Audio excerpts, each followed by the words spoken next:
Cheikh Modibo Diarra, navigateur interplanétaire. Entre la mémoire et le fouet. Dès l'instant que mon père et mon oncle furent emprisonnés, puis déportés, notre vie changea radicalement. Nous vivions repliés sur nous-mêmes, comme des animaux traqués. Ceux de nos voisins qui souhaitaient maintenir avec nous des relations venaient nous voir en cachette, car nous étions considérés comme des ennemis du parti, des éléments dangereux. La délation régnait partout. Une bonne dénonciation permettait de rentrer dans les grâces des autorités ou d'échapper à leur vindicte. L'État malien, qui en était à ses balbutiements, croyait affermir ses bases en terrorisant ceux qui n'adhéraient pas à sa politique. La vie devenait pour chacun de plus en plus dure. La milice faisait régner la terreur. L'un de mes ennemis avait été jeté en prison et torturé pour avoir coupé, pour en nourrir ses moutons, des branches de calcédra, arbre qui pousse le long des routes et donc propriété de l'État. Le gouvernement ne pouvait tolérer que ces arbres engraissent les moutons des ennemis de la nation. Les politiciens passaient leur temps dans les avions et les capitales étrangères comme s'ils craignaient des troubles chez eux. Les gens ne mangeaient plus à leur faim et les denrées de base manquaient. Pour acheter le riz, le mil, l'huile et le sucre, il fallait présenter son livret de famille et on ne recevait que la quantité allouée en fonction du nombre de bouches à nourrir. De même, les bobines de fil à tisser, que l'on accordait contre des points à chaque famille, ne suffisaient pas à tisser un pagne. Le marché noir se développait partout. Notre nouvelle monnaie, des billets à l'effigie du président Modibo Keïta, fabriqués dans un pays de l'Est, sans doute sans aucun contrôle, n'était convertible nulle part. Et notre franc malien, qui remplaçait le franc CFA, avait été, dès le jour de sa mise en circulation, dévalué de 50%. Les miliciens vivaient des pots de vin que leur versaient les trafiquants, les seuls à s'enrichir, voire à amasser des fortunes. Le marché noir était pourtant journellement condamné par notre président, et, à la radio, des voix menaçantes nous apostrophaient du matin au soir. On entendait par exemple « 3 sortes de voleurs sont recherchés par la police. Les bandits qui trafiquent la nuit, les trafiquants et les clients des trafiquants. Toi, quelle sorte de voleur es-tu » Mais tous ces beaux principes, que débitait la radio, et l'idéologie qu'elle était chargée de nous transfuser, restaient sans effet. Au contraire, on commençait à percevoir dans la population des changements sensibles. Heureusement, notre père, de sa prison, puis de son pénitencier, nous exhortait chaque année à bien cultiver nos champs, ce qui nous épargnait d'avoir à présenter nos livrets, avec le risque d'apprendre que les traîtres n'avaient pas le droit de consommer les biens de la nation. Nous arrivions à couvrir nos besoins et même à aider celles des familles qui avaient subi la même condamnation que nous. On nous rapportait que dans bien des maisons qui avaient connu l'aisance, on n'avait plus pour se nourrir que du pain et de la salade. Or, le Mali, avec son office du Niger, avait été, pendant des décennies, le grenier de l'Afrique occidentale française.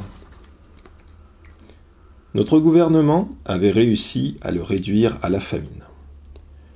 Plus la situation s'aggravait, plus nos ministres mettaient en place, les unes succédant aux autres, de nouvelles structures, chacune radicalement différente de la précédente. Les plans quinquennaux étaient de règles dans tous les domaines. Équipement, production, éducation, transport, santé. Au moment des bilans, on gonflait, comme une outre, les chiffres de chaque rapport et on rendait un bruyant hommage au parti et à ses glorieux dirigeants.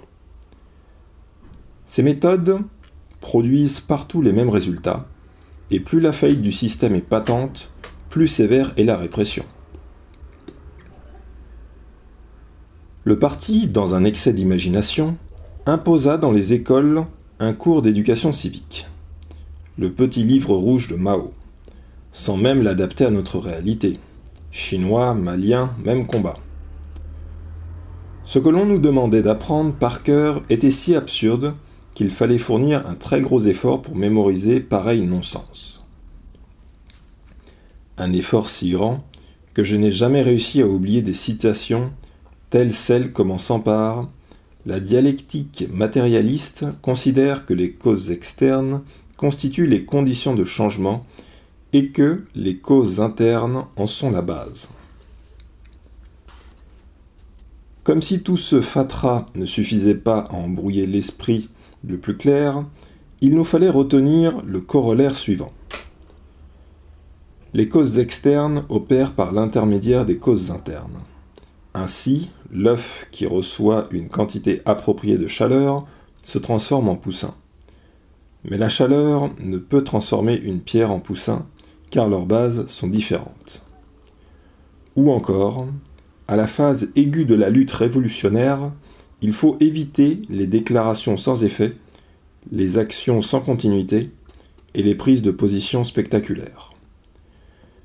Sinon, ce faisant, l'objet de vos attaques, une fois la panique estompée, se recherchent, s'unissent et agissent promptement, sans hésiter, comme vous.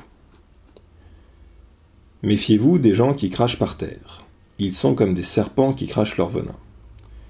Et toutes les déclarations se terminaient par citation du président Modibo Keïta. Mon frère Sidi, toujours premier de sa classe, était devenu une sorte de légende. Je me souviens de la seule fois qu'il fut second. Il tournait en rond, ne sachant quelle excuse fournir à notre père, lequel n'allait pas manquer de lui demander la raison de ce recul. Chacun de mes maîtres, qui avait eu Sidi comme élève, attendait de moi les mêmes prouesses. J'étais loin de l'égaler. De mes premières années à l'école de Ségou, je garde d'abord le souvenir cuisant du fouet et de la cravache. À la moindre faute, nous les entendions claquer. Chaque enseignant donnait un nom à son fouet, et dès que nous passions dans une classe supérieure, notre premier souci était de nous renseigner auprès des élèves auxquels nous succédions sur la nature du fouet qui nous attendait, sur sa matière, sa longueur, les dégâts qu'il occasionnait, la stratégie à suivre pour ne pas faire sa connaissance ou en limiter la fréquentation le plus possible. Il était inconcevable d'arriver en retard à l'école. Lorsqu'ils ne nous battaient pas, nos maîtres nous renvoyaient à la maison où nous attendait une correction plus sévère encore. Certains préféraient cependant nous donner à recopier, entre 500 et 1000 fois, je n'arriverai plus en retard à l'école. D'autres instituteurs recouraient à l'humiliation. Si nous étions surpris, même au cours de la récréation, à parler en bambara, nous étions soumis au supplice du symbole. On nous passait autour du cou une planchette sur laquelle était dessiné un âne avec de longues oreilles.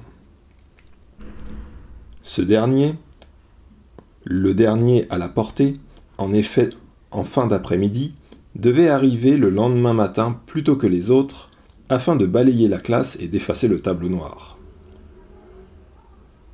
Si nous nous dissipions, si nous n'avions pas terminé à temps notre devoir, nous devions conjuguer à toutes les personnes et à tous les temps de l'indicatif et du subjonctif « je me tiens tranquille en classe » ou bien « je rends mon devoir à temps », ce qui nous obligeait à veiller une partie de la nuit. Il est vrai qu'à ce régime, nous devînmes vite champions de conjugaison. Ce qui me consolait, quand je peinais sur cette interminable punition, c'était le plaisir de découvrir la richesse des nuances du passé simple, du passé composé, du passé antérieur. L'analyse des temps n'a pas cessé de me plaire. Certaines consonances du subjonctif et du passé simple que nous fissions, que nous parlâtes, vous mourûtes au bord où vous fûtes laissés, me mettaient littéralement en joie. Je les trouvais à la fois grotesques et tout à fait merveilleuses.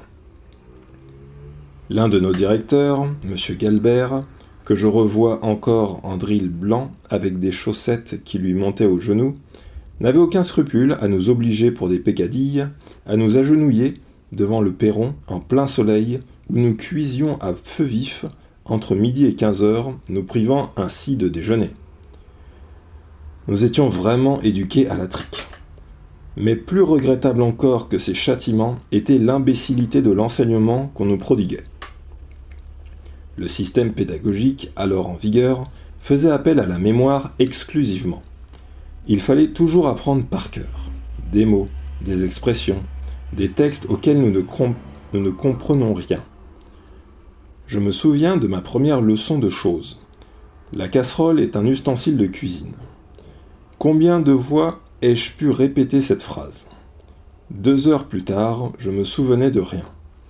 Je n'avais jamais vu de casserole, je ne savais pas ce qu'était un ustensile. Et ma mémoire refusait de retenir des absurdités que j'avais mis un temps fou à apprendre. Je compris enfin qu'il me fallait tout traduire en bambara.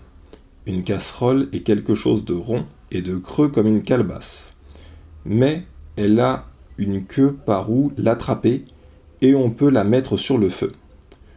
Alors que si notre enseignant avait eu la simple idée d'apporter une casserole et de nous la montrer, que de peine il nous eût évité. Tout au long des années, je constatais que les programmes n'étaient adaptés ni à notre histoire, ni à notre culture, ni à notre environnement. Bien que mes classes aient commencé au moment de l'indépendance, nous avions gardé les mêmes livres et les mêmes méthodes que ceux qui avaient cours à l'époque coloniale.